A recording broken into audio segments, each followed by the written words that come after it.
It is the duty of the free man to resist tyranny at every turn. Every man will either watch his freedom stripped away or take action to protect what he loves. Introducing the A3, the newest revolutionary body armor from Armored Republic. The A3 is the new standard for lightweight multi-hit body armor. A3 plates are incredibly light at 4.6 pounds. The patented design captures fragmentation while remaining multi-hit capable. The A3 will stop up to M80 ball, yet comes in at only 0.7 inches thick. The A3 is the thinnest NIJ .06 compliant or certified composite standalone plate that includes the drop test. The A3 is the first of its kind, patent pending, that combines an alloy strike face with polyethylene backing, revolutionizing body armor technology by providing strength and durability while remaining sleek and maneuverable. The A3 is the new standard in lightweight body armor. The fight against tyranny just got stronger.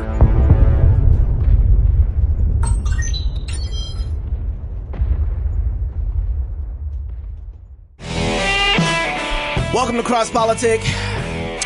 We know last night you were very, very busy loving your family and you don't like the taste of light bulbs.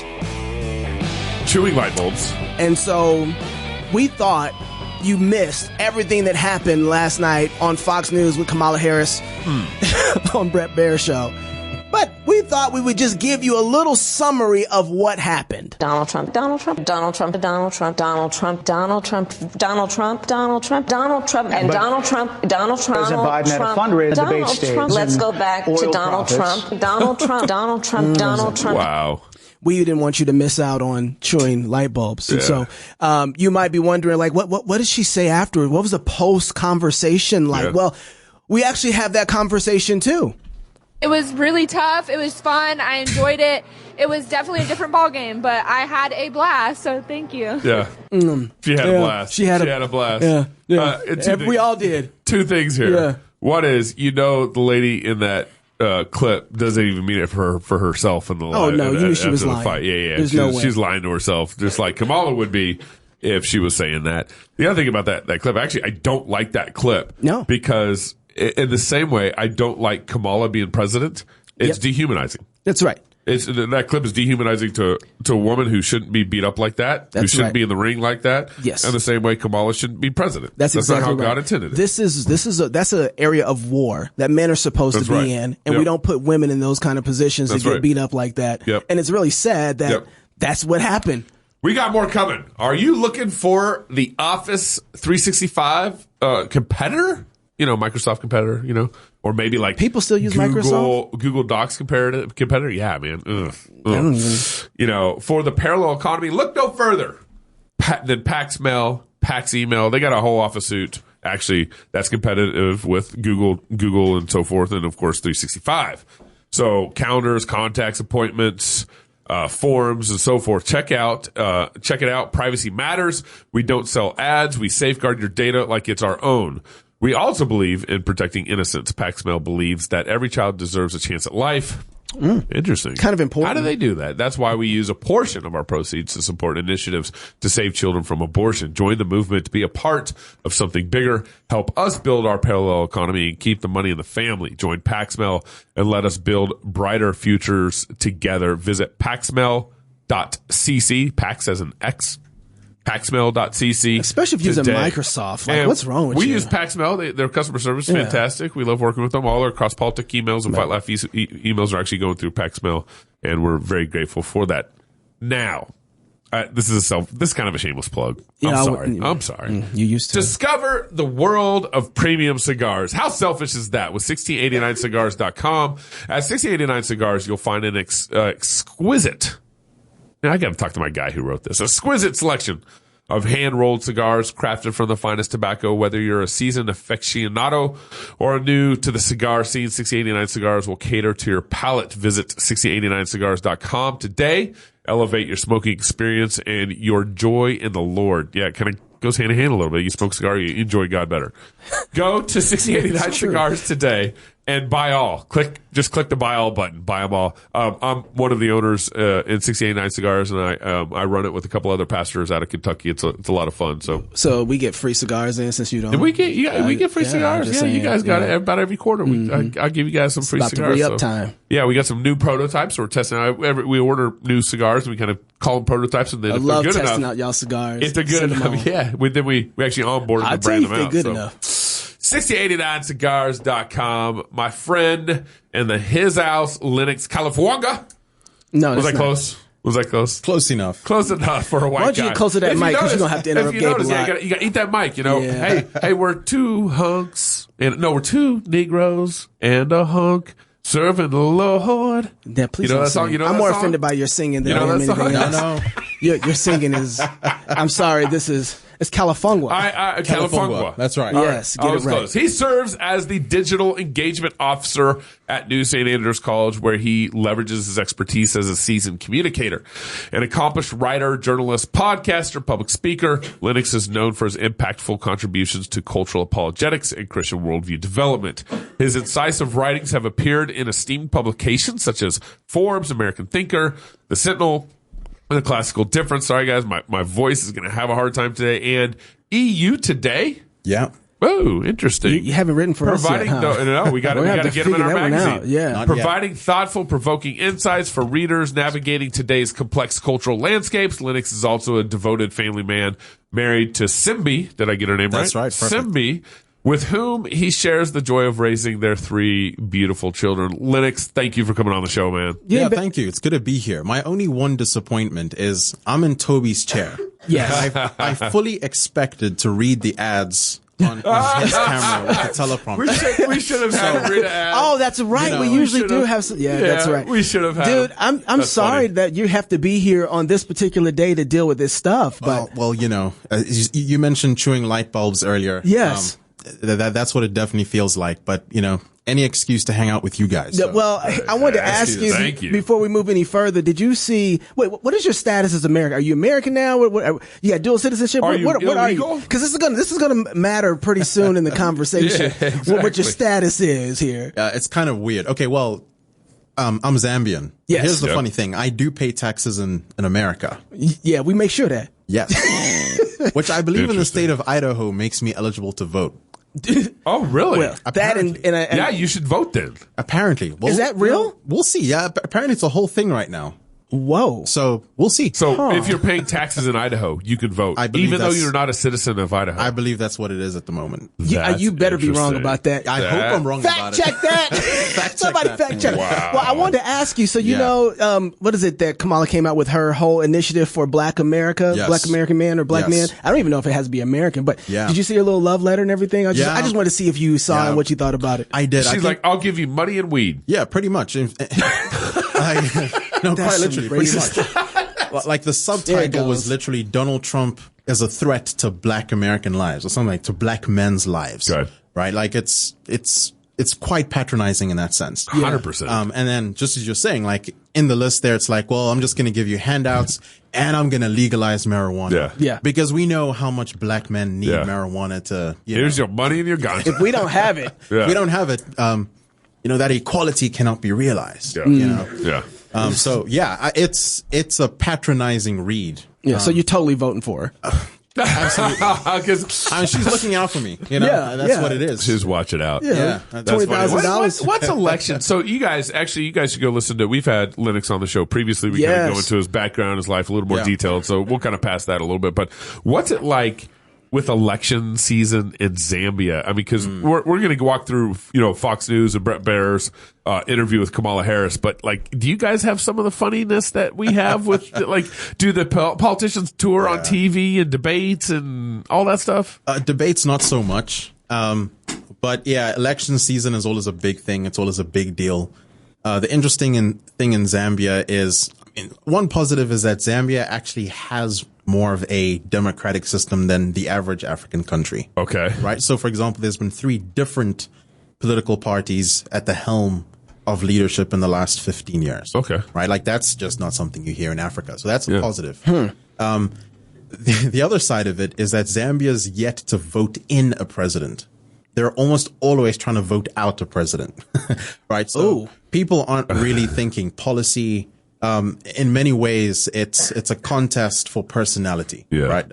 Well, we're there right now too. I don't think anybody. Which is actually what I was going to say. Like I've been listening to debates, kind of following everything going on this year, and I'm like, this sounds very familiar. You know.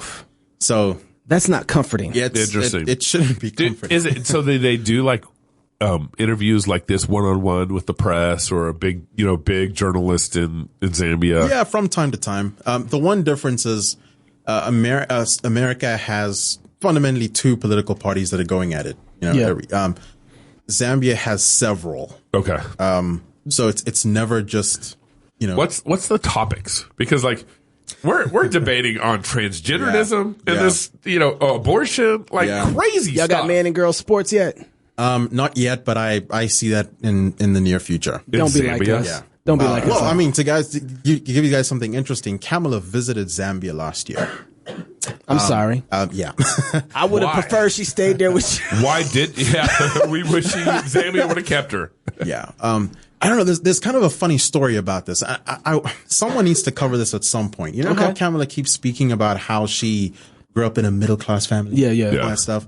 I believe her father was a diplomat in Zambia. Right. Kamala actually lived in Zambia when she was a little girl. Oh, really? Right. Like there's actually pictures. I thought it was of her Jamaica. Well, Zambia is somewhere there. Like Jamaica could have been one of them, which is a very privileged life. I just want to put that out there. You know, if she's a diplomat, her dad's a diplomat. That's interesting. That's a pretty privileged life. She said middle class. Yeah. But yeah, so anyway, she was touring Zambia among many other African countries. And in several countries, she was actually kind of bullying people on the whole LGBTQ thing. Just telling them, hey, you got to get your act together. Kind of giving these implicit threats. That no more American money. Yeah, that's exactly it. So she was absolutely up to no good. You know? And that didn't play well there. I'm hoping. Well, on one hand, I'd say publicly it didn't play well. My concern is that behind the scenes, handshakes have already been exchanged and deals have already been made. So my question is, what topics are generally like the hot topics in the Zambia election season? I could boil it down to one thing: who can give more handouts? So y'all just like us. Yeah. So Zambia is pretty much premised on a very socialist framework, right? So social welfare is just the order of the day. So a campaign season is usually about which government can give more handouts than the next. Yeah. Right. That's generally it. So. Okay. Yeah. So as everyone knows, last night was Kamala's first real interview, probably in the last, 5 years. You say real. Real. It was her hardest for sure. Yeah. Yeah, it was the only interview where she's ever really been challenged. I think 60 Minutes was her first real interview. Oh, that's true. I think 60 Minutes wasn't bad. They did a great job. It wasn't bad. Yeah. He could have pressed her. But that wasn't necessarily opposition interview. No, right? no. I think Trump has been way more. Kamala's first, let's say, conservative interview, even though Fox isn't that conservative station, and Bret Baier has had some great wins and some great losses in my book as a journalist. But she would, nevertheless, this was probably her 8th, 9th interview since she's been running for president. So hardly any. I mean, Trump's in his 80 interview now. Who knows? Whatever. So Kamala shows up on Bret Baier yesterday, and then here's we're gonna take you through a number of clips, so you don't have to watch the whole interview. I was watching it last night. First of all, I got this massive head cold. I got a headache. I'm not feeling well. Trying to watch this interview, it's just so nauseating listening to her long-winded answers. But this is her. One of the questions Bret asked her, which was a good question on okay, are you an extension of Biden? What are you doing here? Are you going to be Biden 2.0 in your administration? Here you go. We've heard a lot about those plans in recent days. Your campaign slogan is a new way forward, and it's time to turn the page.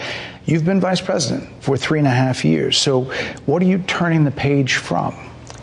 Well, first of all, turning the page from the last decade in which we have been burdened with the kind of rhetoric coming from Donald Trump that has been designed and implemented to divide our country and have Americans literally point fingers at each other.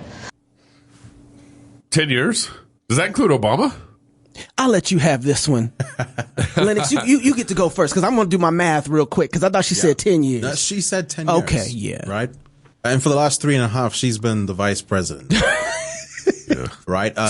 That needs to be repeated so much time. That's right. 10 years ago, Obama was still president. Yeah, I thought so. You know? And he was divisive. Like, people don't remember how divisive the Obama administration was. Absolutely. Especially in the race category. And also, remember, he got the nickname Obama in chief. Right. For bombing nations with drones. Right. You know, if I was thinking about 10 years ago, was that when they legalized gay marriage? That sounds yeah, right. I think it was 2014 when that whole thing happened because that was 2 years into the... That was 2015? I think Obergefell was 2015. Was it 2014, 2015? Yeah. I mean, if she's talking about that, we want some change from that. I absolutely agree with her, but I don't think that's what she meant by it. No. But 10 years, woof. Yeah. Woof. So here's Donald Trump. This is probably, I would say, one of my favorite moments of the interview, actually, was when Bret Baier asked her about, you know, Donald Trump's stability character. This was huge. Yeah. Significance you of that. call Donald Trump, he's misguided. You say now He's he unstable. is unstable. He is unstable, Brett. He's not well. You say he's mentally not stable. He's not stable. Let me ask you this. And, you told we many should all be interviewers concerned. that Joe Biden was on his game, that ran around circles on his staff. When did you first notice that President Biden's mental faculties appeared diminished? Oh! Joe Biden, I have watched from the Oval Office to the Situation Room, and he has the judgment and the experience to do exactly what he has done in making very important decisions on behalf of the American people. There were no concerns raised? Brett, Joe Biden is not on the ballot. I understand, and but Donald Trump but is. You talked about it. And Donald Trump After George Clooney said within a few minutes of talking to President Biden at a fundraiser that he thought this was not the same Joe Biden that we saw on the debate stage. Donald Trump is on the ballot. I understand. You met with him at least once a week for 3.5 years. No. You didn't have any concerns? I think the American people have a concern about Donald Trump, which is why the people who know him. Listen, I didn't notice this the first time. So Bret later talked about how that, hey, when I was doing the interview, they started giving me the hands, like wrap it up. A bunch of aides were running around here wrapping it up. If you go back and listen to that clip, you start hearing people walk around. Did you hear that? No, I didn't. You hear them walking around in the background. Like making noise. The aides are like, whoa! Yo, shut this joker down. Wow. Wrap this up, turn the lights off, unplug the cameras. We are out this joint. Yep. I mean, that is... Why didn't Bret, and I don't want to, because I think I don't think this interview was about Kamala. I don't think this interview at all was a win for her. I think this was a bad move. Their team should have never, ever, ever let her do this. They didn't have to. If they're going to cheat, let them cheat and do whatever they want to do. Don't make yourself look this bad. She looked horrible. This was a win for Bret. Yeah. This was a win for journalism. This was a win for Fox. Yeah. And this was pure entertainment for everybody else.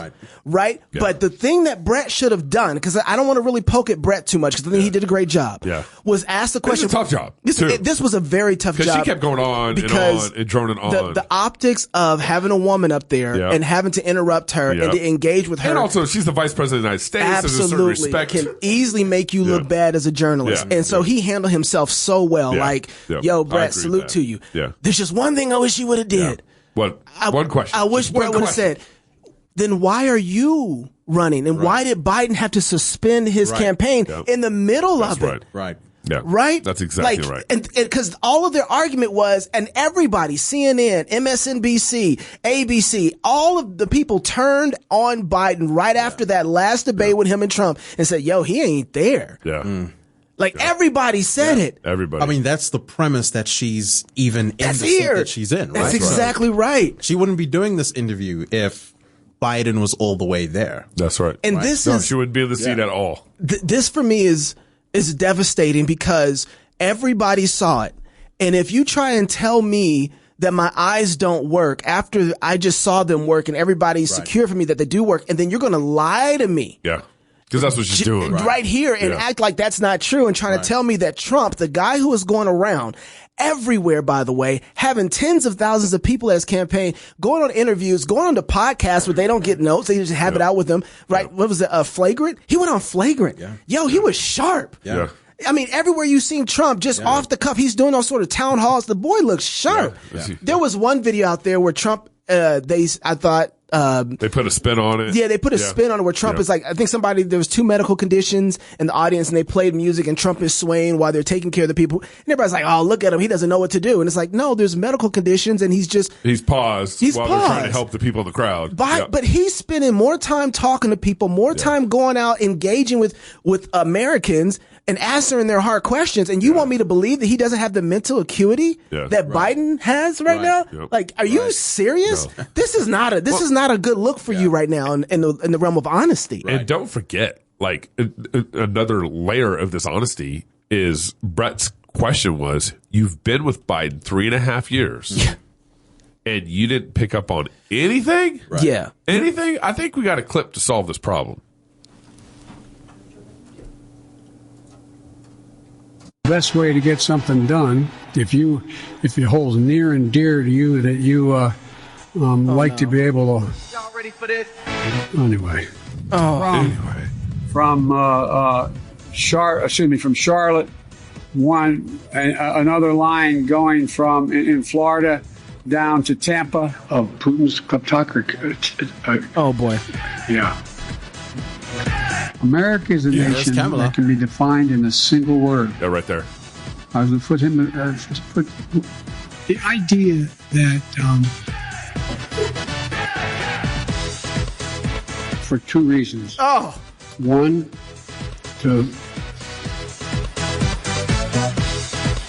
we haven't been able to communicate it in a way that is. Let me say another way. But the nature. Not a solid meeting with the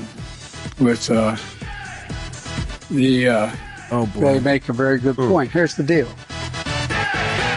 Y'all ready for this? Here's what drives the driver in the states that are affected. Here's what you can do, the drivers. Los Angeles and what am I doing here? Oh. What am I doing here? And if those are all public, I mean, there's way more examples than what we just showed you here. I just want to, before you say that, I just got to say, that guy is still president right now. Yeah. Yeah. That guy is still the president right now. And there's some infighting big time happening between Kamala's. Of course there is. Campaign and his administration. You know what she should have said? When did you know that he had some mental acuity problems? Day one. I didn't think that much of it until he put on the Trump hat, and then I was like, okay, the man's tripping. That's what I would have given her that score. Turned into a 1. Yeah, I could have given her that score, but I think, but part of it, what happens when she didn't actually get the votes to take over for the Democratic Party, and it was just handed to her. Yeah. She has to be careful to guard the people who really still want Joe. Yeah. And if she makes any sort of push against Joe, she's not in a place where she can risk that audience. Right. Yeah, she's stuck. And so she has to be very careful about how she answers there. But just, I mean, it's amazing to me. It's like, if that's happening publicly, there's probably some serious stuff happening behind the scenes with Biden. Right. You know, diapers, whatever's going on behind the scenes, all the meetings he missed because he was too tired, or all the meetings he missed because he's going through, I don't know, an episode, whatever you want to call it. I mean, like, there's some serious cover up going on here. And don't forget, the 25th Amendment puts the responsibility on Kamala Harris, on the VP. Right. That's what I was going to say. To bring forward a vote to deal with a president who's unfit to serve. I was thinking that, like, if you're taking care of my grandfather and my grandfather is starting to talk and act like this and you're letting him go out and do stuff and I'm looking at you some type of way. Right. What does it say about you and your care for him that you're allowing him? And this is the leader of the free world. And then I'm supposed to trust you if you can't see that? If you can't see that, how are you going to deal with world leaders who are going to directly in front of your face mislead you, misguide you, and lie to you in order to get what they want? How can I trust you to represent my best interest in this situation if you can't tell me that the guy who you serve under and are with every day, that he's not there anymore? And remember, they tried to. You see in the first clip that we showed, the Democrats are constantly trying to say Trump's unfit. Right. That's a new game. Yeah. No, they did that under Trump. When Trump was running, when he was president, Yeah. they kept saying he's unfit. Remember, they would say that guy has the nuke codes, Yeah. right? Nobody Same thing believed him. Right. Biden has the nuke codes. They're trying right that now. again. They're trying that again. Dementia Biden has the nuke codes. Right. He probably can't No, remember he them. really They're doesn't. probably written on his Somebody hand. else got Somewhere. them. Somebody else got the code. So Well, I mean, if you think about it, mental stability has not been something the Democrats, the left, have advocated for, right? Which is why they're willing to supply all kinds of federal funding to people who have mental health conditions, right? To get sex changes, right? Like we can. Oh, Yeah, that's a that's right. really That's good exactly point. right. We can't say that's something they care about specifically. The reason they brand Trump the way they do is because they think anyone who's not a Marxist is crazy. Uh-huh. Right? Like that's kind of what it boils down to. Yeah, Right. yeah. That's a good point. So it's that's not really a concern for them. Yeah, I wouldn't trust. That's a really good point. I wouldn't trust somebody who thinks that a man can become a woman and a woman can become a man, And that they'll give him funding for it. and give him funding for it. Will be able to have any sort of stability, mental stability, understand what that even means. That's such a good point. They celebrate it. They normalize it. Yeah, that's right. They campaign on it. So this is actually what you get when you have lost the natural understanding of nature. Yeah, and the how world- God's the made the world. around you. Right? Yeah, that's of a course. natural law argument, Knox. Very good. Well, I believe in natural No, law. I'm just kidding. I was on Jason Whitlock's show this last. I think it was. There July. goes over there. You dropped that name. You dropped Did it. I? You want to Oh, pick that name yeah, up? I'm gonna pick it up. Yeah, because you just dropping names. I was on the There goes Whitlock Jason. show. There goes Jason. But I said on the show that Joe Biden represents our nation very well. We have dementia. Like our nation has dementia. I mean, our nation has dementia about COVID right now. We forgot all the leaders that did all this damage and all this tyranny during COVID. In fact, we reelected all these leaders. Right. Or most of them during COVID. So then if Kamala wins, the fact that she's even run, I think there's a meaning there. But what do you think Kamala represent? How does she represent our nation? Well, I think she's representative probably in the same way a little bit Deborah was representative, where all the men were cowards around Deborah. So I think that would be a part of the message. I think she also represents us just in terms of the wickedness in our church. I mean, judgment begins in the house of God. So whatever's happening in the church is going to come out to culture. And so Kamala's a product of a weak church, of a church that's being judged, in a church that is full of sexual sin in the church. It's full of cowardly pastors in the church. It's full of churches who have... They don't even know what a they don't know what a man or I was woman gonna say, is. Right. Yeah. You got the SBC that has to pull out a whole committee on the idea of what an elder is. Yeah, what a pastor is. What is a pastor? What is a right? pastor? And then the other thing I was going to say was the church is, this is full of word salad in their pulpit, full of like Kamala. I mean, Kamala just drones on and on. She is so hard to listen to. Right. Probably like most pastors, I would think. My guess is. So yeah, I don't know. That's off the cuff. Let's hopefully you don't have to worry about that anymore. Think too much about it. So again, kudos to Bret. He pushes Kamala. Bret Baier, pushes Kamala on, the favorability of Trump over Kamala. Madam That Vice is President, more than turning the 70% of people That is tell about pollsters, turning the page on rhetoric that people are frankly exhausted of, Bret. More than people are 70% of people exhausted. tell the country is on the wrong track. They say the country is on the wrong track. If it's on the wrong track, that track follows 3.5 years of you being vice president and President Biden being president. That is what they're saying. 79% of them. Pause. Why are they? What do you think her answer is going to be? Donald Trump. Gotta be. Gotta be. There you go. Donald Trump. Saying that if you're turning the page, you've been in office for 3.5 years. And Donald Trump has been running for office. But you've been the person holding the office. Come on. Madam You Vice and I President. both know what I'm talking about. You and I both know what I'm talking about. I actually don't. What are you talking about? What I'm talking about is that over the last decade, But people you're the have lever of become. power. But listen, over the last decade, it is clear to me, and certainly the Republicans who are on stage with me, the former chief of staff to the president, Donald Trump, former defense secretaries, national security advisor, and his vice president, one, that he is unfit to serve, that he is unstable, that he is dangerous, and that people are exhausted with someone who professes to be a leader who spends full time demeaning and engaging in personal grievances and it being about him instead of the American people. People are tired of that. Somebody get Bret a raise. Yeah. This man needs to make a little more money just for this interview alone. For this. I'll let you have the first stab at this, my brother. Yeah, that's a great way to define and describe what gaslighting is. What gaslighting is? Yeah, like quite literally. It's like, well, people are dissatisfied with what this administration has done. Yeah. And her excuse is Donald Trump, someone else. You know, it's someone else. And trying to slam him. Like that's exactly what gaslighting is.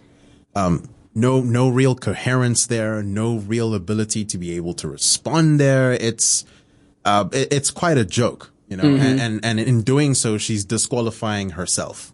Mm-hmm. So on one hand, I think there's this fear of associating with this last 3.5 years. Even though she's been the actual vice president. Double Dutch. Right? Yeah. But then she's kind of damned either way a little bit. Yeah, exactly. But then she also has to own the idea that she doesn't have any new ideas that are different from what's been happening the last 3.5 years. You know, and because she's just empty, her biggest argument is Donald Trump running has been the biggest problem America's faced the last 3.5 years. Well, and to your point, Bret pushed her on. What would you do differently than Joe Biden? Right. It's interesting you said turn the page, Madam Vice President. You were asked on 2 different shows last week what, if anything, you would do differently than President Biden. Here's what you said. Would you have done something differently than President Biden during the past 4 years? There is not a thing that comes to mind in terms of, and I've been a part of most of the decisions that have had impact. It's your fault. Under a Harris administration, what would the major changes be, and what would stay the same? Sure. Well, I mean, I'm obviously not Joe Biden. I know. And so that would be one change in terms of, but also I think it's important to say with, 28 days to go, I'm not Donald Trump. So you're not Joe Biden, you're not Donald Trump, but nothing comes to mind that you would do differently? Let me be very clear. Please. My presidency will not be a continuation of Joe Biden's presidency. But you just said that. And like every new president that comes in to office, I will bring my life experiences, my professional experiences, and fresh and new ideas. I represent a new generation of leadership. But you've been in office for the last 3 years. There's 3 options there. She's either lying about what she said, that her administration will now be different, or she was lying that she wouldn't do anything differently about his administration. The third option is actually, I was wrong. We're going to do it very differently. Yeah. Biden's policies haven't gone well for us. Right. Yeah, I think would have worked a lot better. Yeah. But you can't do that because she wasn't elected in the primaries. Exactly. To your point. Yeah, right. I think something else is, so going back to even just to the last clip we played where he's like, okay, what would you do? And that was not the one, what would you do differently? What was that last clip? Oh, I forgot what it was. The point I wanted to make about, now I sound like Kamala Harris. Was it the Colbert clip you're talking about? Now, see what happens? We play too much Kamala Harris and I start turning into Kamala. I don't like this. You're just droning on. Although I like your voice and tone better. Well, it's not nasally. Well, no. So one of the things I think Trump derangement syndrome is a real thing, which is why you can scream Trump all the time. Yeah. And so when somebody says, she said, Trump has been, you've been in office for the last 3 years. Well, Trump has been running for president. She's a little crazy, but she's not stupid. She knows that works. Right. And this should be somewhat of a litmus test for people to say, if that works on people, play that clip. And if people say, that's right, Trump, you know that they have the syndrome. Yeah. And we should use that as a litmus test to be like, okay, she didn't make an argument here, right? Yeah. There was no arguments made. She just said Trump. And when people do that, that means that there really is something wrong with people that they hate Trump so much that it doesn't matter if the other side has an argument or not. That's right. So long as we don't have that guy. Yeah. And so that goes to, I think, why she did the interview. So she's only going on this interview because she knows that there's some conservatives out there who don't like Trump. And so she's trying to convince them. They haven't decided if they're going to vote for Trump or not. They don't like Trump. And so all she's trying to do is convince them that, hey, I'm your alternative vote. I think they did this interview because they're losing. Oh yeah, I think that's part of it. You got to remember, she's got to pick up votes for sure. But she would have done this if she was winning. She would have done this. She would have never did this interview if they were winning. Yeah. But everybody right now is talking. As soon as this caught wind that she was going to be on Bret's show, all of X was just playing clips and they need people to be talking about Kamala. Yeah. Because the people who do have Trump derangement syndrome at least going to be like, yeah, you know what? I got to get out and vote. Right. We've been paying so much attention to Trump and what he's been doing. He's got these huge events that are just gathering people. They have to figure out how do we get inside their world and make sure that they're talking about us. Even if we don't like the outcome of what they're saying, they're talking about us and we can't pay for that type of attention. So they had to do it. And I don't know. I mean, they might do it again. What are we like 14 days out now? Or 17 days? Yeah, 18 or 17. 17 days out from the election. Yeah. They need as much noise as they can possibly generate. And I think this is their last ditch effort. Why do you think she chose Bret Baier, like not Sean Hannity, not, she went on, she chose this guy on Fox, and not Sean Hannity or one of the other bigger names, actually. Yeah, I don't know. I think Bret is just reasonable enough that he would not be too rude to her. Yeah. Where I think Hannity is going to be fussing at her the whole time. Yeah, she's over. Yeah. He's going to be fussing. And Bret's trying to get her to answer questions and stick to it. And I think that he's kind of the middle of the road, willing to. I think that's why they chose him, because otherwise Hannity would have just had her lunch. Yep. He would have just steamrolled her and everything. So they get into immigration, and here's Bret asking her kind of about, is the Biden administration going to own that last 3.5 years of our immigration problems? How many illegal immigrants would you estimate your administration has released into the country over the last 3.5 years? Well, I'm glad you raised the issue of immigration, because I agree with you. It is a topic of discussion that people want to rightly have. I grew up in a middle class family. The only earrings she wears on interviews. Because they can hear stuff. Apparently so. Yeah, I'm a believer. Like at first when it came out, she wore these earrings and pictures started flying around. Hey, look at these earrings. These earrings are Bluetooth. There was a video with her on some radio show, a podcast, and she's doing this to her ear a lot. And it was like, ooh, I don't want to believe the conspiracies, but I do want them tested. Let me just say that. At this point, those are absolutely some sort of hearing aid communication to her staff. It has to be. My wife would not show up on 2 shows with the same earrings. None of our wives would. Well, absolutely. And my wife wouldn't be more there. Than 2 shows for her at this point. Yes. Oh, yeah, exactly. Yeah. There's 8 interviews where she's wearing the same earrings. So go ahead. Keep going. And you know what I'm going to talk about. Yeah, but just a number. Do you think it's 1 million, 3 million? Bret, let's just get to the point. That was the goal. Okay, the point is that we have a broken immigration system that needs to be repaired. So your Homeland Security Secretary said that 85% of apprehensions. I'm not finished. We have it's a rough estimate of 6 million people have been released into the country. And let me just finish. I'll get to the question. I promise you. I was beginning to answer. Yeah. I just think the whole, going back to your gaslighting, just all over the place for sure. Especially on the immigration issue. Right. There's another clip. I don't know if we have it here. We moved it out of the rotation, but there's another clip where Bret's pushing her on the executive orders that Biden signed to undo Trump's executive orders that were holding up, that really helped with immigration policy and was ordering, border security and all this stuff to do this and that kind of thing. And it did prohibit immigration into our country.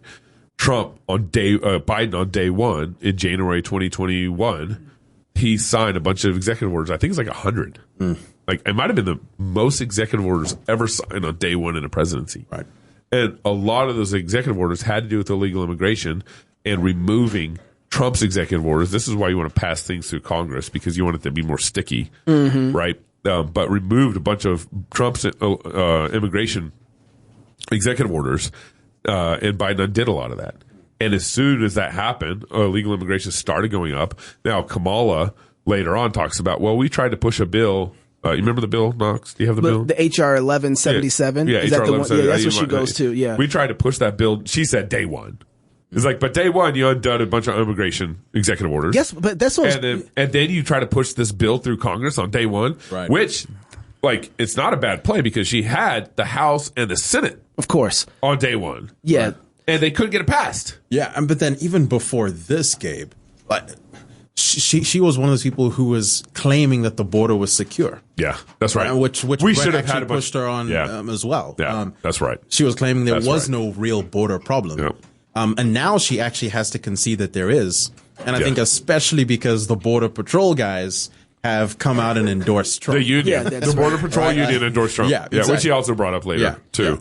So this bill, I want to go into it more, and I plan to, but it's it's been like their kind of sticking part. Like, no, we had this bill, and we were going to get something done, but the person who just got out of the office, we need a stinger. Donald Trump, he stopped the bill. Now, by the way, I don't think that plays very well for them, because a guy who's not president is able to come in and has so much power that he can control Congress from where he is and stop the bill from getting going. But there's a lot of pork that was in that bill, and I want to go out and start digging out a little bit. But one of the things was that it had some protections. A bill that was supposed to be for illegal immigration had legitimate qua protections in it.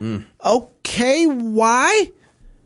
Why is that kind of pork in the bill? And some of the things too is just look at this right here. It's like Department of Homeland Security.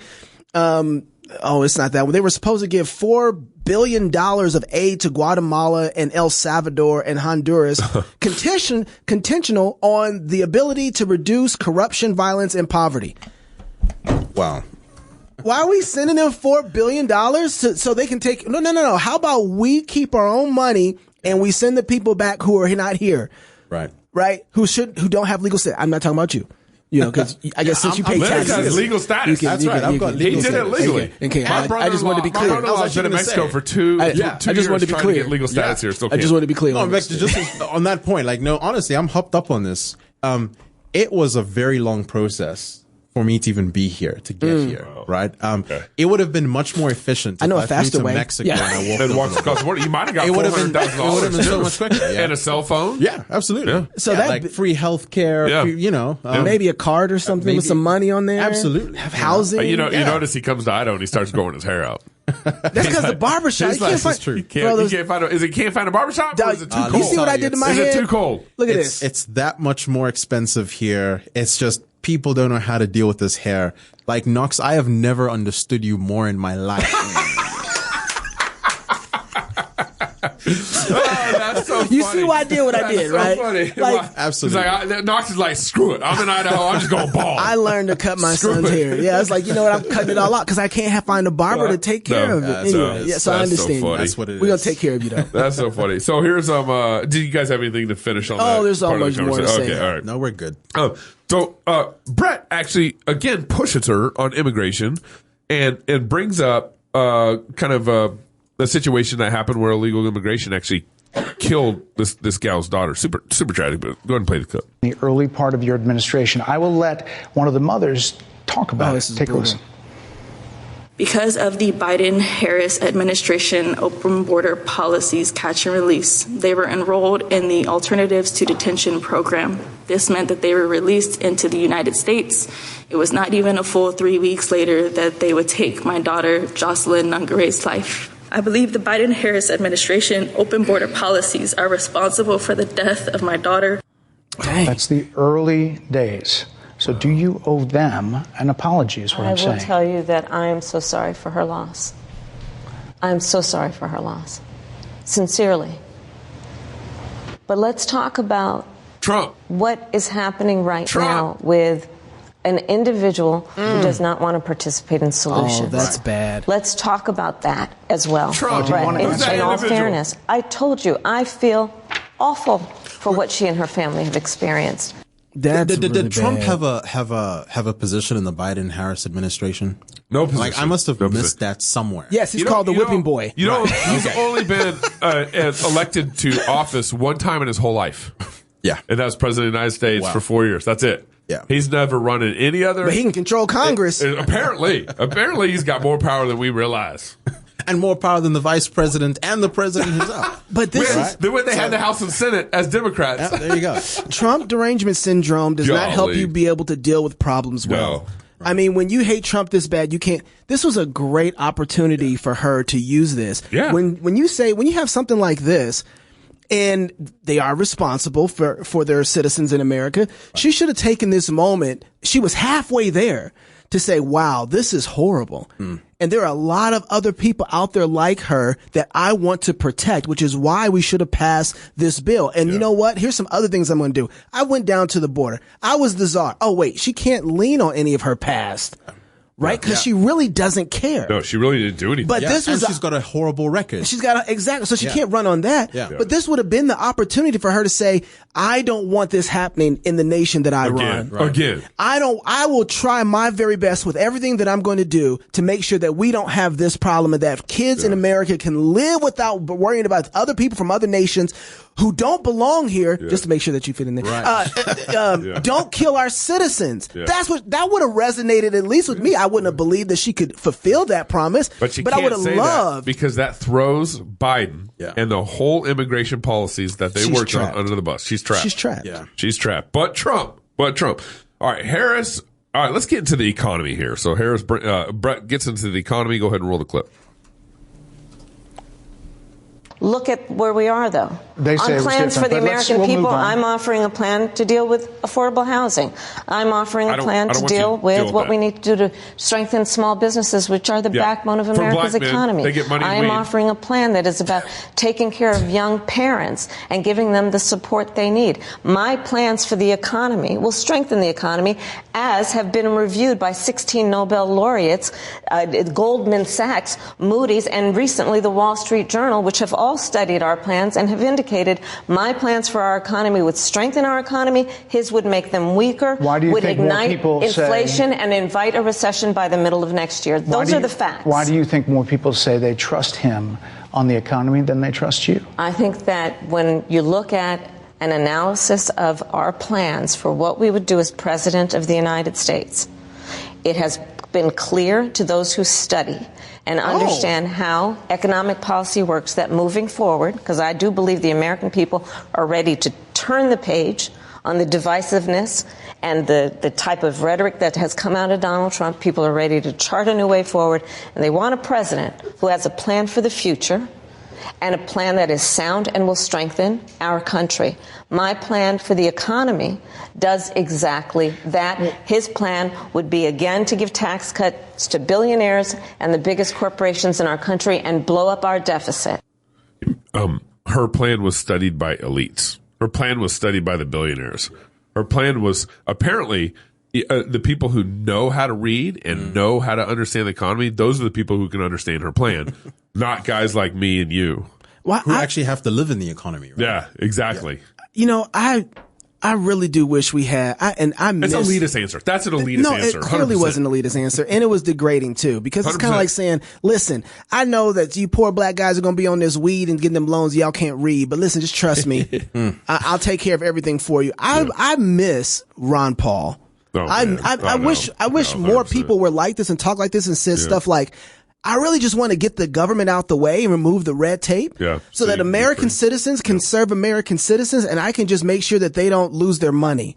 I just want to protect them to be able to serve each other well and create opportunities for other people. Because what we've seen, especially after the Moynihan report, is that when the government gets involved inside of the way that people can care for each other, we ruin everything. We have a very simple and narrow goal, and that is just to protect people, protect our borders, and let them build the economy. I want American citizens to build the economy without the government getting in and getting testy about it. And I just want to remove regulations. Where's that answer? I want that answer. As much as I don't like George Bush Jr., and you don't. He has a great quote talking about the soft bigotry of low expectations. And that, I mean, like, the Democratic Party, we have a clip here where Bret challenges her on, you think the American people are stupid? You know, but what's happening? The Democratic Party is fraught with this. You can bring the clip up. You can hit play when I'm ready. They're fraught with this, where they constantly are basically thinking of its people and its voters with like they aren't as smart as we are. Right. You know, we write the economic plans. You might not be able to read it, but the elitists say it's okay, so you should trust the elitists. You know, that kind of stuff. And so Bret actually challenges her a little bit on this point. It kind of came off a trail of other thoughts, but here's Bret kind of challenge her. Hey, do you think the American people are stupid? So are they misguided, the 50%? Listen, are they stupid? What is God, it? I would never say that about the American people. What else do we know about this population, 18 through 24? They are stupid. Well, there goes your answer. There goes your answer. Guys, you have to understand, maybe 18 to 24-year-olds aren't really American. Maybe they're not American. That? Well, because then, I'm trying to help Kamala here a little bit. Don't. It's going to only hurt you. Maybe the demographic around that are the ones that are not stupid. I don't know. I'm going to tell you this. When the government is the one who's giving you your education, they probably do think that you're stupid because they've been the ones educating you. Yeah. Right? But then also, a few years ago, they ran this play where elitists told them what to do. Yep. And wear cloths over their face and that's right. We told behave them in a weird way. You better preach. And everyone complied. You better preach. So there's a sense in which I think Kamala's actually ribbing at that and mocking people because they've run this play and people fell for it before. That is a very good point. Yeah. They sat up there and told you that you was going to die from a flu. Yeah. Right? And they sit up there and told you wear a mask. We got your health care. And we have a shot for you. We got your shot. And anybody who don't take this shot is the new Negro. Yep. And you got to enter through the back door. And everybody, so many, large portion of America just went ahead and did it. So I think that she really does think that about us. Yeah. It's so sad. Absolutely. Yep. All right. So lastly here, we got to get into this issue here because it's amazing to me. I asked you at the very beginning of the show, like, what issues does Zambia care about when politicians start running for office? Right. Well, apparently in our elections, we debate abortion up to birth. We debate, transgendered surgeries. We debate dogs and cats, people eating dogs and cats. We debate illegal immigration. Y'all don't have an immigration problem in Zambia, do you? No, not like this. Right. Yeah, no. Yeah. So we have...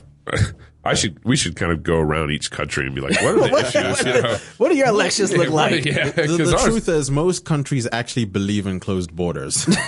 Right. Well, Imagine that. Zambia's landlocked in Africa. Yeah, it is. You guys got nations at every border. It is. I think 9 different nations around Zambia, right? So interesting for your nation. Yeah. So here's, first of all, Bret ran this Kamala ad that Trump put together talking about how supportive Kamala is of transgender surgeries. Supports taxpayer-funded sex changes for prisoners. Surgery. For prisoners. For prisoners. Every transgender inmate in the prison system would have access. So are you still in support of using taxpayer dollars to help prison inmates or detained illegal aliens to transition to another gender? I will follow the law. And it's a law that Donald Trump actually followed. Donald Trump. You're probably familiar with, now it's a public report, that under Donald Trump's administration, these surgeries were available on a medical necessity basis to people in the federal prison system. And I think, frankly, that ad from the Trump campaign is a little bit of like throwing stones when you're living in a glass house. The Trump aides say that he never advocated for that prison policy and no gender transition surgeries you know what? You got to take responsible for what happened in your administration. No surgeries happened in his presidency. It's in black and white. Would you still advocate for using taxpayer dollars for gender reassignment surgeries? I will follow the law, just as I think Donald Trump would say he did. You would have a say as president.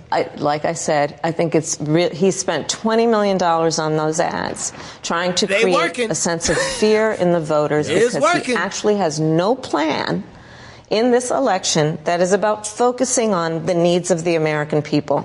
Whereas, at $20 million on that ad, on an issue that, as it relates to the biggest issues that affect the American people, it's really quite remote. And again, his policy was no different. So, first of all, don't miss this. She said when these issues have a medical necessity. When does it become a medical necessity for someone to cut off a good functioning body part? When I feel like it. Depends on what happens at the time of day. There's never a medical necessity. That's the point. That's right. Yeah. Like if you're healthy, you don't break it. Right. Yeah, you don't give yourself a flu when you're healthy. Like, you know what I need today? Yeah. I need the flu. I'm healthy, so I'm gonna cut off my junk, right? Secondly, she said she said your administration needs to take responsibility for what you've done. Don't even go there. At what point in this interview has she taken responsibility for anything that he's? And she said it's like throwing rocks from a glass house. Like, baby. What if old folks said when you need them? Honey, you need to shut your mouth. Yeah. You talking too much. You gonna get yourself in trouble. I'm sorry. Go ahead. I want to make one more point, but go ahead. I'll let you go first. No, it's just, again, it goes back to the whole gaslighting, and she's accusing Trump of not caring about the American people. Trump's not the one trying to pump tons of tax, people paying tax towards things like, gender reassignment surgery. Yes. Right. Like, that's a non-issue. That's what the Democrats are doing. Yes. Right? Yeah. That's not what Trump is doing. That's not what he's standing for. But that's what she's trying to blame him for and trying to make it a non-issue. This is me trying to follow Kamala's logic. Right. Right. And clearly there really is nothing there. But go ahead. Yeah. No, it's a joke. I think this is one of those points in the interview yesterday where she was caught out. She didn't really have an answer. And whenever she doesn't have an answer, she brings up Orange Man. Yeah. Right. Convenient. Orange Man bad. And Orange Man bad. That's right. So that was just a classic case of that again. So there's a couple of things that happened in that whole interview. Guys, do you have the image of the still of that I wanted to bring up? Otherwise, I just play the clip and I just want to pause it because I'm sorry to make y'all watch this again. But the other thing not this one, the other one. While you guys find it, the framing that I was talking about from the whole thing. One of the things I wish Bret would have asked again. I only had two things. I'm not going to pick on Bret because he did a great job. But one of them would have been, do you want to change the law? Yeah. Do you think that's a good law? Do you think, so we got you saying this, and you say, I'm going to follow the law. That has nothing to do with what you want to do. One of our listeners said she should have responded with, I was raised in the middle class. she done burnt that one out already. That one didn't work so well. Yeah. But do you want to change it? Because inside of that ad that Trump played, he got her on a Hot 97.5, which is Charlemagne. Yeah. They were talking about this. They were like, yo, we don't want the money. This is the black community. This is one of the most pop stations ever. Everybody knows, this is a direct connection to the black community. Yeah. And they're like, yo, we don't want that. We don't want this. We don't want our tax dollars going to transgender surgeries. Yeah. And so she caught flat footed on that one completely. And I just would have said, yo, is this something you want to do if you could? Yeah. If Congress came and said, hey, we want to do this, would you support that? I just would have pushed on it. Yeah, do you guys have the image of the frame of the shot with her? I don't think they do. I don't think. Okay, go ahead. I want to play the video. Let's play the video from her, this last one, because I want to point this out. This is really important for the framing of the narrative. Yep.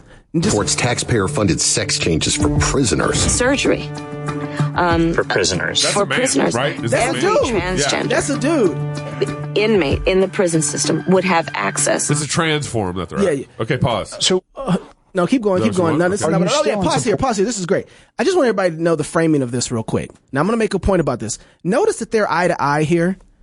Notice where they're sitting at. They're eye to eye. Her eye line, his eye line, roughly the same. Yeah. Okay, just keep this in your head for a second. Hit play. Of using taxpayer dollars to help prison inmates or detained illegal aliens. Okay, pause. You see how big he is in the frame? Yeah. You see how large he is in the frame? Yeah. How much of the frame he fills up from the center to the edges? Yeah. Okay, keep that in your head. Hit pause. Transition to another gender. I will follow the law. Pause. This is amazing to me. Okay, so I'm a filmmaker. Yeah. I work with cameras. I work with framing. I work with compositions all the time. Fox wasn't playing with this one. Fox wanted to communicate something. I'm going to tell you who didn't set up the cameras on this. Her staff. Right. Because there's no way if I was Kamala's staff would I ever let her look this small in the frame. Yeah. She is small. She looks helpless. She looks weak. And if you look at Bret from his over shoulder, he still looks big. He's huge. Yeah. He's massive. And he's filling up the same amount, more frame than she is. And notice her eye line is looking up now. They move the cameras in such a way to make her look small and insignificant, make him look big, and make her look up. Yeah. And this is not an accident. Right. Nothing about this is an accident. Yeah. They are communicating something to you about who she is, who they believe she is. And somebody behind this is telling a whole nother narrative than what's being talked about on the front. And I don't think they're wrong. And everything about this interview can be summed up in this shot right here. Yeah, that's interesting, Knox. She's small. She's frail. Yep. She can't handle the big boy stuff. Yeah. Right. She can't handle a man's world because this is a man's world. And this is what you're going to have to deal with when you're dealing with leaders on the other side. Yeah. This is how the rest of the world is going to view her. Right? They're telling you everything. They should have never, Kamala's staff should have lost their whole minds to the point they should have saw this framing, went over and moved the cameras while the interview was going on. Yeah. They should have never let that happen. Kicked out camera C. I would have knocked that thing over. Like, we ain't doing this interview like that. They ain't making me look insignificant. They gave her the earrings. They should have been watching the framing. Hit play. And it's a law that Donald Trump actually followed. Look how small she is here too, compared to Bret. Yeah. She doesn't seem powerful. Yeah. It's the same thing. This was a brilliant move by Fox to do this, and it doesn't seem like as much. But when you watch his interview, you can. She doesn't have it, and they set up their angles to match how the they kind put of a kitchen behind her. They got the American flag on the left, kitchen on the right. They set up their angles to make sure that they communicated the story that they wanted to tell. We did an interview with Ted Cruz before. Yeah. Right. Back in 2015, November of 2015. He was running for president. Ted Cruz and Ben Carson were number 1 and number 2. Wow. And I scored this. We hadn't even started CrossPolitic yet. I don't know how you we scored were nothing. this. I scored the interview with them saying that I was a political blogger. Yeah. That's all I had at that point. I wasn't even really blogging. That's okay. Anyways, I scored this interview with Ted and Ben down in Jackson Hole, Wyoming. Yep. Darren Doan paid for us to fly down there because he wanted some of the footage. Free Speech Apocalypse. Yeah, Free Speech Apocalypse. You guys, if you guys never seen Free Speech Apocalypse, it is so you got to see it. necessary right now. And so me and Knox traveled down to Jackson Hole, Wyoming. Our first interview was it Ben Carson was our first interview? Or was that the second interview? Was Ted the first? It was Ben Carson was the first. Ben Carson was the first. And the contrast between each campaign was hilarious. Ben Carson's manager takes us to a room, and we get in this room. It's a smaller room, and Ben Carson comes in. He shakes our hands. The manager leaves. So it's literally just me, Knox, and Ben Carson in the room. Let me just add something to that, too. I remember that there's a door on one side of the room that leads out to the kitchen, so you can just go all the way out.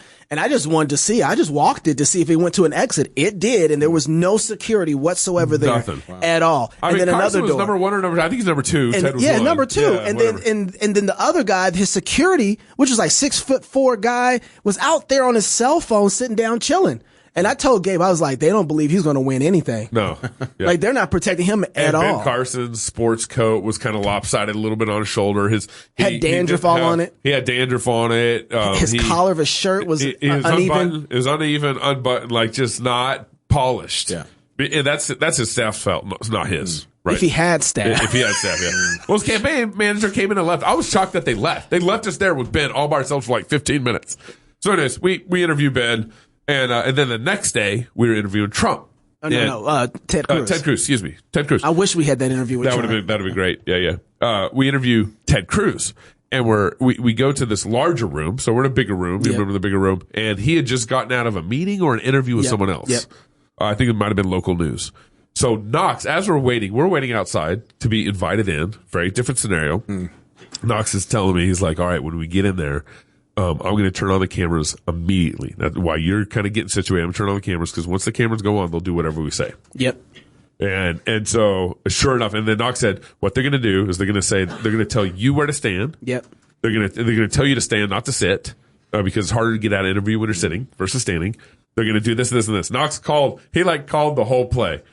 We get in there, and they immediately start telling me where to stand. Immediately. They immediately start telling us, you want to get the money shot of Cruz. You want this side of the face. That's his money shot. So they know the money shots. They got them all brushed up. They got them all polished. His suit's all looking good and all that stuff. Knox turns on the cameras, and then I'm not lying. I said I'm deaf in one ear. That's our only hope. That was our only hope to start manipulating the situation in the room. And I said, I need to sit here. I can't stand. I need to sit here so I could better hear Ted Cruz. They're like, nah, we can't do that. I remember the guy saying, yeah, we're not going to do that. Ted needs to be on this side. This is the money shot. And I said, oh, don't be that guy. Don't be the guy who makes the deaf handicapped dude be on the wrong side of the room. And Ted jumped in and says, guys, I'll just take, that's cool. I'll sit down. I'll sit down and I'll take that side. Yep, I'll sit down. Well, that's hilarious how it all played out because I really did have to stay. They wanted me to stand on this side of him. I really had to stand on this side because that's my good ear would be facing him all that time. Yeah.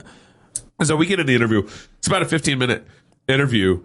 and we're pushing them on abortion.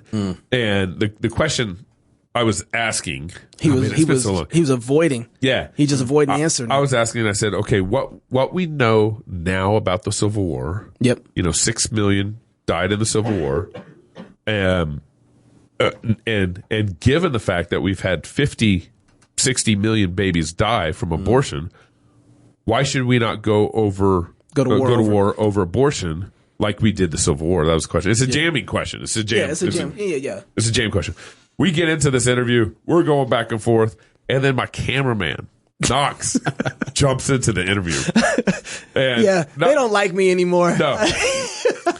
And so the black cameraman, we're talking about slavery, abortion. The black cameraman jumps in, and I forget, what was your question? You know what? It's actually inside the club content if you want to watch the It's in the club content. You guys should go. The whole point is, though, about how they stage and frame, and they know every detail. It's all intentional in how they frame out interviews. Every bit of it. Every single thing is thought through. Details, the room, the side, the money shot, the facial, everything. Stand so we can get out of here quicker. This tells me when I see stuff like this, if she continues to do this, either they'll reprimand somebody over this. Right. Yeah. But it looks like to me they know they're in a losing war right now, and they're forgetting the things that they need to remember in order to look good to the audience. And so I think this is kind of like, ooh, you guys are having massive chinks in your armor if you're going to let Fox, which you should have been on your P's and Q's about, right? You let them frame you like that? That's not an insignificant thing. That's a massive thing, because how you appear to the public when you're running to be the president of the United States actually matters. I mean, it's been interesting to see how they've actually spinned the story after this. Immediately her campaign went and talked about how that's really good. Yes. It was like a show of strength for her to even show up to Fox. Yes. And do the interview. I don't think they really cared, or at least, again, this is how they're framing it, because I think it probably went a lot worse than they even anticipated, right? Oh, yeah. Otherwise, you wouldn't have had handlers going crazy, waving their hands in a crazy way. They're trying to frame it as this is a show of bravery. So they're trying to frame this on the basis of appearance more than actual substance, right? Like, it's just the fact that she showed up was a win for her. Was a win for her. And I've actually, I saw some clips as well of them talking about how Trump wasn't willing to do this. Which it's crazy. So you can see that they knew that this was not a good interview. Right. And so they're trying to spin it a different way and tell a different story about how this actually went. And with the help of mainstream media as well. New York Times did not waste time trying to get on that. The who's who. CNN didn't waste time trying to reframe what this was really about. They were applauding her for showing up. None of those networks actually went into the substance of what she said, or even just how it looked, right? No. They've really been campaigning hard on just her being able to show up, so. Was that all you guys gave? Because I know you had some more clips. Yep. Pastor Toby, we do miss you, but Lennox, we're so grateful that you joined us today. Any last words before we go? Yeah, I mean, I think just the last thing I was going to say is one of the things that kept coming to mind as I was listening to Kamala on the interview was that idea of live not by lies. Oh, yeah. And I kept thinking to myself, like, would this change the outcome of the election in a few weeks? I'm like, well, when you have a populace that has been conditioned, whether it's through public education or media, to live by lies, they don't care whether Kamala was telling the truth or whether she was lying. That's right. Right? That's right. And of course, that doesn't mean that we should stop. We should be exposing this as much as possible. And I think training people and hold Trump to the truth too. And hold Trump to the truth as well. Yeah, absolutely. I think a lot of us have. Yeah. I think a lot of Christians have come up and said, you know what? Like, I've seen that. There's this, and this. I've seen that. Well, it's like Trump. Trump is, but as far as like, she's not even on the Richter scale of an option. Yeah. Not even close. Yeah. But and this is one of the things that's hard for us in some ways. I mean, people argue against no enemies to the right or whatever, but this is hard for us because we do have a standard. We do care about truth. We do care about honesty. We do care about righteousness. And so we're going to have to critique those people who are not promoting those things because that's what the standard is. Absolutely. It's not the guy, right? It's the morality of it. It's the righteousness of it because there really is a king. Absolutely. His name is Jesus. Amen. He's the standard for what right, true, and good is. And when you listen and submit and obey to him, you get a country and you get a nation of human flourishing. And if you don't listen to him, you get judgment, and you get more of what we got in Kamala Harris for the last 3 years. If you're single, get married. If you're married, have you some kids. And if you have kids, go baptize them. Until tomorrow, love God with all your heart, soul, mind, and strength. Love your neighbor as yourself. Go fight, laugh, and feast. This is CrossPolitic.